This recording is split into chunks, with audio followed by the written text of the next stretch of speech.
Hello friends, welcome to Riddhi's cooking kitchen.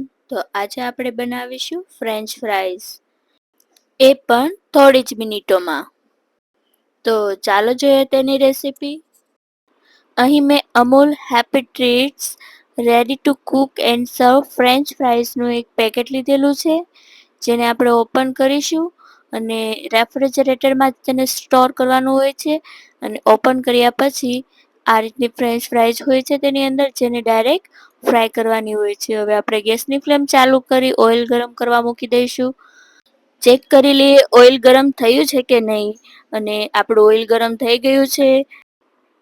હવે આપણે તેમાં ફ્રેન્ચ ફ્રાઈઝ એડ કરી દઈશું.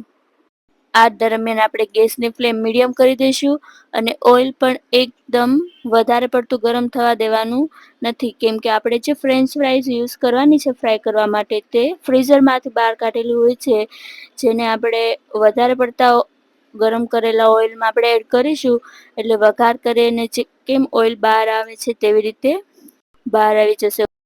અહીં હું મીડિયમ ગેસની ફ્લેમ ઉપર ફ્રેન્ચ ફ્રાઈઝ ફ્રાય કરી રહી છું, અને ધીરે ધીરે આપણે તેને ચમચા વડે હલાવતા રહીશું, જેથી એક જગ્યાએ બ્રાઉન ન થઈ જાય.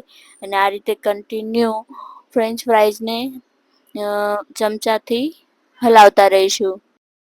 જ્યાં સુધી બ્રાઉન કલર ન પકડી લે અને બરાબર ફ્રાય ન થઈ જાય ત્યાં સુધી આ પ્રોસેસ કરીશું.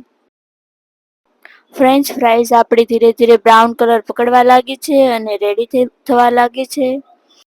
ખાસ કરીને બાળકોની તો ખૂબ જ પ્રિય હોય છે, અને આ રેસીપી જ્યારે પણ બાળકો ફ્રેન્ચ ફ્રાઈઝ ખાવાની ડિમાન્ડ કરે તો તરત જ આપણે એને ફ્રાય કરીને એની ડિમાન્ડને પૂરી કરી શકીએ છીએ. તો યમ્મી, ટેસ્ટી અને માઉથ વોટરિંગ ફ્રેન્ચ ફ્રાઈઝ આપણી રેડી થઈ ગઈ છે. તો મને તો આ રીતે French fries ready to cook French fries બહુ ભાવે છે. તો મને ચાલો તમારી જોડે પણ રેસીપી શેર કરી દઉં. પેરી પેરી સ્પાઈસી મસાલો સ્પ્રિંકલ કરું છું અને સ્વાદ અનુસાર સોલ્ટ એડ કરું છું. સોલ્ટ પણ સ્પ્રિંકલ કરું છું. આપણી યમ્મી, ટેસ્ટી અને જોતા જ ખાવાનું મન થઈ જાય તેવી ફ્રેન્ચ ફ્રાઈઝ તૈયાર થઈ ગઈ છે. તો તમે પણ બનાવો આજે જ આ જ રીતે ફ્રેન્ચ ફ્રાઈઝ, અને તમારો અનુભવ કમેન્ટ્સ દ્વારા અમને શેર કરો. ફરી મળીએ નવી જ રેસીપી સાથે. ત્યાં સુધી જોતા રહો અમારી આ રિદ્ધિસ કુકિંગ કિચનની રેસીપી, અને અમારો આ વિડીયો લાઈક અને શેર કરો, અને અમારી ચેનલને સબસ્ક્રાઈબ કરો. Bye bye.